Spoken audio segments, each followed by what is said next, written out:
Magandang araw mga lods. Ayan, dito tayo ngayon sa yung natin paano ba paamuin ang mga parakeets mga lods. Yan yung ating topic at iba pa mga lods. Let it, bang, bang.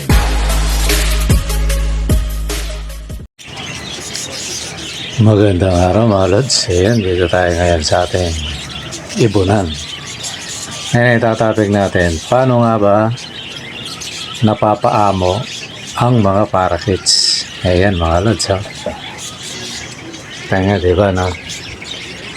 So, pero bago yan mga lods, ano muna tayo? Maganyaya muna tayo mga lods. Yung mga laging nanonood na pero hindi pa naka-subscribe mga lods, mag-subscribe na kayo mga idol para pag nagparapol tayo masali kayo. Ang dapat nyo lang gawin mag-comment tapos kung gusto nyo i-share nyo yan. Yun lang ang requirements. Sub, comment, and share. Yan, may chance na kayong manalo. Kaya ano pa inaantay nyo mga lods? Subscribe na kayo mga lods. Okay mga lods, ngayon balik tayo sa ating sa ating topic. Kagaya ng nakikita nyo ngayon yan, no? Paano nga ba napapaamo ang mga parakeets? Yan. O kahit ano pang ibon. Pero dito tayo sa dito tayo sa mga kits kasi ito yung mga majority nating alaga mga lods. Ngayon ang tanong, paano nga ba napapaamo ang mga ito? Ito para sa kasi parang may hindi parang may nakakwentuhan ako bakit daw ang amo ng mga alaga ko. Sabi ko di manood ka ng mga vlog ko para makita mo. Sabi ko itatopic natin, sabi ko sa kanya. Kaya ito yan, una siyempre para gusto mo talagang maging sa iyo yung alaga mo, kumbaga pit o maging best friend mo yung alaga mo mga lods. Ang lagi kong pinapayo pag bibili kayo, yung bata, huwag kayong bibiling matanda kasi may pinanggalingan na yan. Yung memory niyan marami nang nakatanim o naka-imbak ng mga natandaan niya. Kaya minsan pag may edad na, mahirap na siyang paamuin. Ano naman yan, may mga tricks pa rin dyan, pero kung UB ka, kailangan bata para kumbaga sa baby na ikaw ang makamulatan niyang makilala niya na parang parents niya, parang ganon. Ito hindi mga lods, hindi handpid. Kasi bukod sa handpid talagang yun aamo talaga yun kasi kikilalanin ka na ikaw yung parang magulang.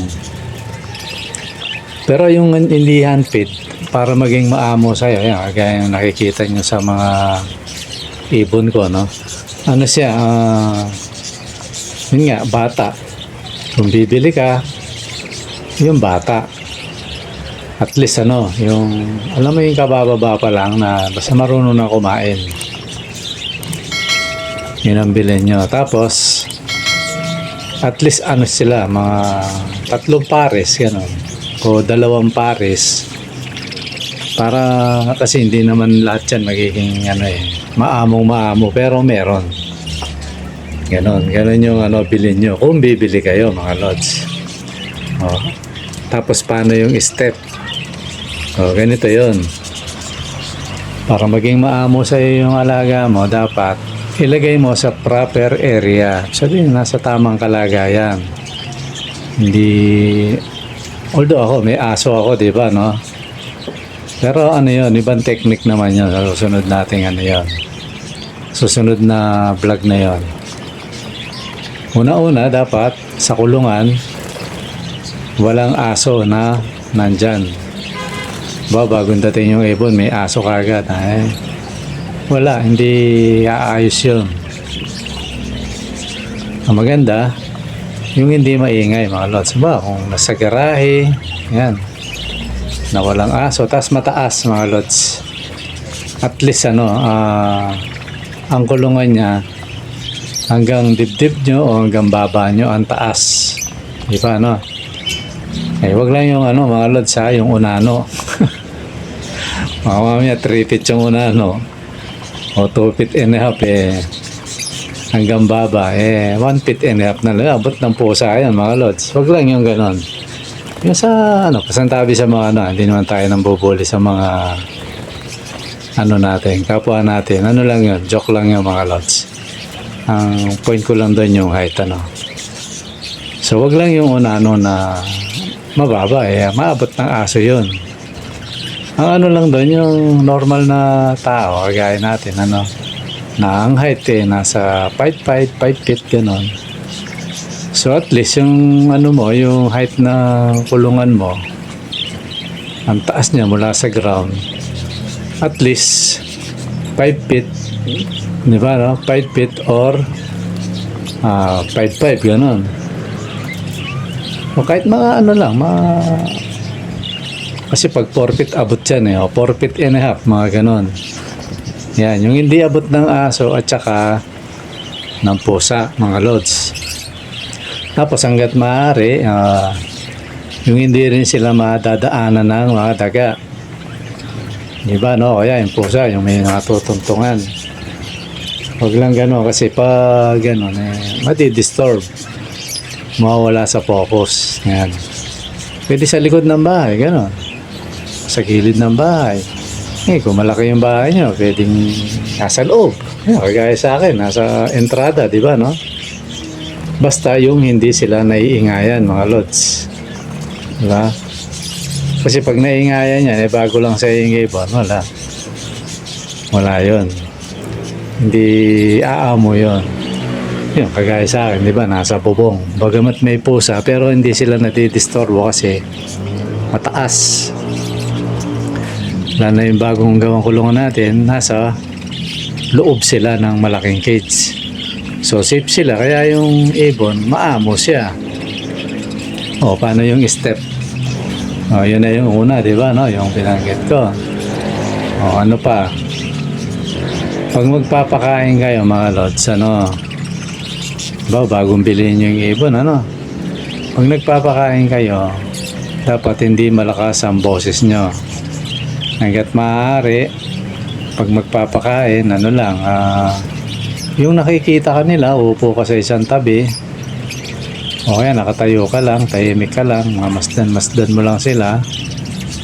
Tapos mga ilang minuto, yun, tsaka ka kukuha ng pagkain nila, pakakainin mo. Yan, dun mo unang sanayin ng ibon sa ganung paraan.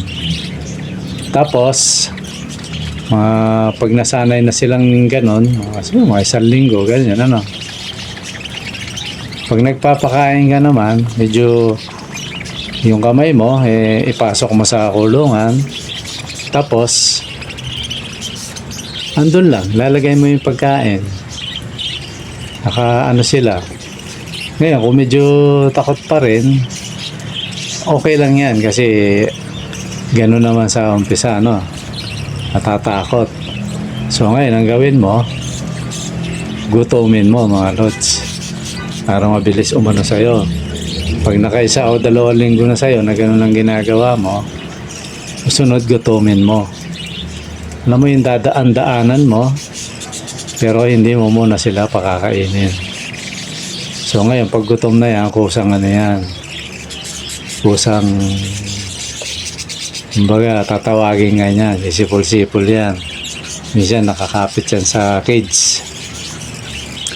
So ngayon, ang gawin mo pag lang, praktisin mo lang na ipasok yung kamay mo. Pag ayaw pa rin, okay lang. Pero pinatatagal mo yung kamay mo na hindi ka maingay, hindi ka magaslaw gumalaw. Yun, hanggang sa unti-unti yan, maniwala ka sa akin, Lods. Paglagay mo yan, lalapit na yan. Pag na-detect ng ibon na hindi ka threat sa kanila, tapos gamitan mo ng konting sisipol-sipol ka. bago kong pakainin, sinisipol ka. Yun yung mga mga teknika. Sipol-sipol ka para ma-recall nila na ikaw yun. Natatandaan nila yan. Yun, hanggang sa yan. Hanggang sa mapapansin mo na lang, biglang dadapo yan sa kamay mo. Pero ingat ka lang, dapat medyo yung kamay mo hindi sila makakalusot. Kasi minsan nilalapit ng todo sa iyan, makakalusot sila. Kaya nga the best talaga pag ganyan safe siya na makawala man meron pa rin kulungan. Pero sa mga beginner ingat lang. Kasi hindi naman agad-agad bibili ka ng malaking hawla na nandun ka sa loob o gagawa, ganun lang, unti-unti lang. Tapos hanggang sa yung ibon mo na sa'yo, hindi mo mamalayan, malapit na sa yung ibon yan, kagaya ng mga napagkikita nyo sa sa vlog Tapos isa pang technique doon mga lods, yung gusto mong lumalapit lagi sa yung ibon mo, i-alternate mo yung pagkain. Ito sa mga batang kids lang to, hindi pwede sa sa may yung breeder. Kasi isusubo yan sa inakay, baka mamatay. Ito yung sinasabi ko sa inyo, yung mga batang kids o yung walang pares. Kumbaga, hindi nangingitlog, walang inakay. Nasa hawla o nasa flying cage, So, ang gawin mo, i-alternate mo yung pagkain. O yun? Yung integra at saka kanin. Basahin mo ng konti yung kanin, tapos lagyan mo ng integra. Yung parang pag nagpakain ka ng manok, parang ganon. So yun ang pang-alternate. Pakonti-konti muna para hindi mabigla. Yan, pag pinakain mo yan, lalong babait ang alaga mo. Lalo kang mamahalin niya, kumbaga.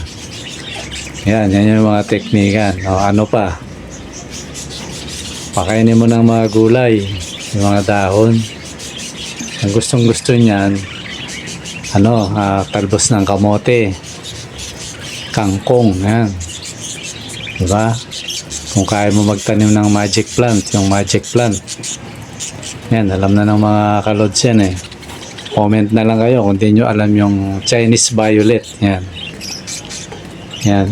Kumbaga kahit hindi naman yun guys, sabi kangkong, tapos damo, kung may mga damo dyan, siguruhin mo lang na walang chemical ng damo. Yan, maniwala kayo sa akin na pag nakita ka ng ibon na may hawak talagang hindi na mapakalian. Kaya pag pinasok mo yung kamay mo sa kulungan, ayun, dapo agad yan mga lods. So ganun lang kasimple. At siyempre, hindi naman agad-agad yun. Siyempre, tiyagaan yun. Hindi naman yung pinakain mo ngayon, gusto mo bukas may epekto. Hindi ganun mga lods. Tandaan nyo, ang pag-iibon, gradual.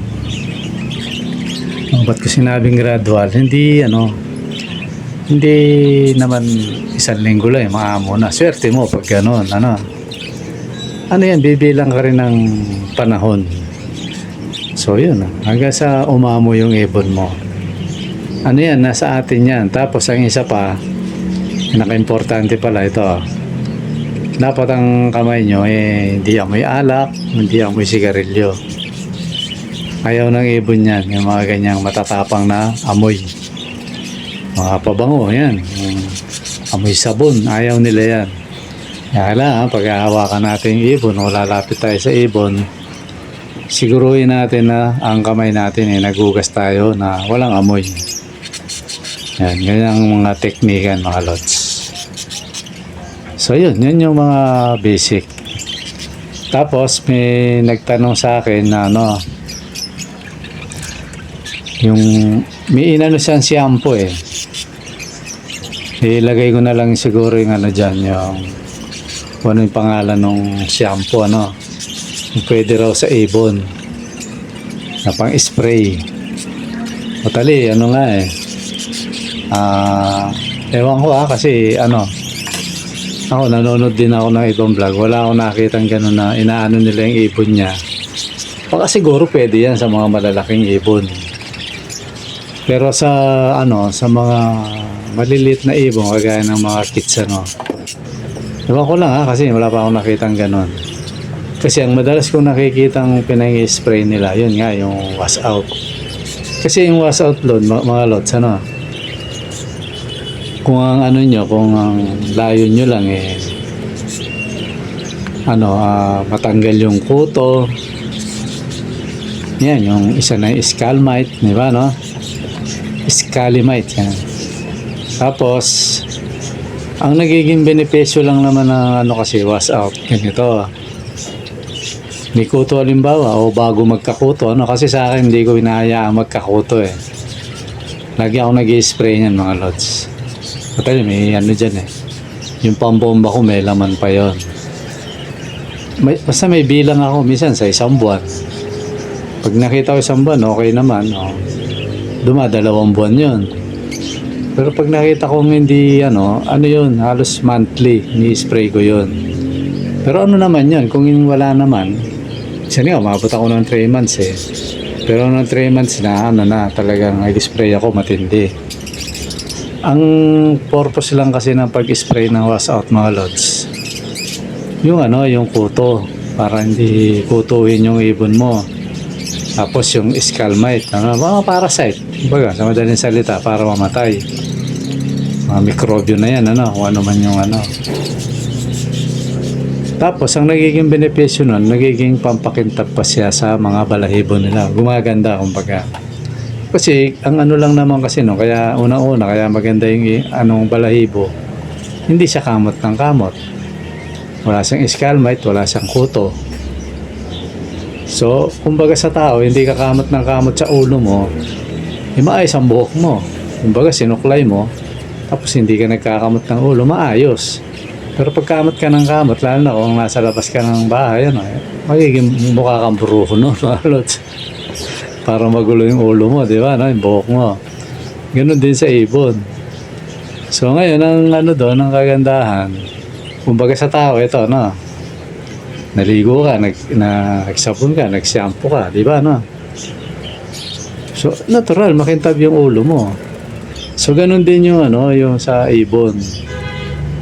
Nung ini-sprayan natin ng wash out, hindi siya nagkakamot kasi nga walang scalmite, walang kuto. Maayos ang balahibo niya. Tapos may benefits pa yon dahil in-spray mo sila. Kumikintab. Di ba, Pero kahit hindi makintab yon, kung maayos ang balahibo, walang gusot, maganda silang tingnan. Plus na lang yon, gumanda yung balahibo nila kasi umayos.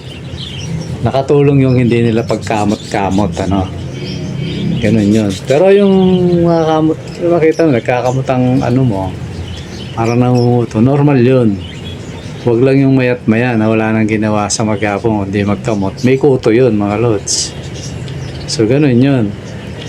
So, ngayon, baka ang ni Lods, wala ko si Kevin ba to o si Gary Miklat, Dalawa kasi silang nagtanong shoutout na lang kayong dalawa kung sino yung nagtanong kanina, yun, baka iniisip mo yung pampakintab may sinabi siyang shampoo lagay ko na lang dyan sa i-plus ko na lang yun, mga lods, sabi nga sa'yo, hindi pa ako gumamit nun. Tsaka parang sa totoo lang, hindi naman advisable na i-shampoo yung yung mga ibon. Yan. Siguro sa malalaking ibon, baka sakali, Pero sa maliliit, hindi. Yung lang naman, na-discover lang naman yan. Kasi sa manok talaga yun yung wash out Na-discover lang na pwede sa ibon. Di ba, Pinang-i-spray. So, yan, dagdag ko na rin. Baka hindi nyo alam, pag nag-spray kayo niyan, delikado sa mata yan pag sobrang tapang. Kaya kailangan ingat din kayo. Tsaka yung mga inumin na nila at patukaan, pag mag-spray kayo, tanggalin nyo. Actually, may vlog na akong ganyan. Hanapin nyo na lang, mga lods. Nadagdag ko lang to kasi nga tinatanong nung kalods kung pwede ba daw yung shampoo na yon. Ayun mga lods, pinost ko yung yung ginagawa ko, ni-research ko yung ni-research ko yung Triple X. Ayun, pwede naman pala parang parang wash out din. Tama yung ko na nasa atin na lang kung ano yung gagamitin natin mga lods. Pwede rin pang ibon mga idol. Kaya ayun, mamili lang tayo kasi ako hiyang ako mga lods sa wash out. Kasi hindi ko pa talaga na-try. Ngayon, ni-research ko sandali. Pinost ko yung ini-edit ko. Ayan, nakita ko. Naman pala, pang-ibon din. Siguro, basahin nyo na lang maigi kung paano gagamitin. Kasi kumasanay na ako dito sa wash out mga lods. Yan lang yung natin mga idol. Vlog natin ngayon. Buti tiningnan ko kasi wala akong idea sa Triple X na yan kasi mulat mula yan ang gamit ko yung wash out mga lods. Tsaka ako hindi rin lang kailangan, hindi ako gumagamit niyan kasi siyempre chemical yan rin sa ibon yan medyo delikado rin yan. Okay mga lods, siguro hanggang dito muna at maraming salamat sa panonood. Bye bye.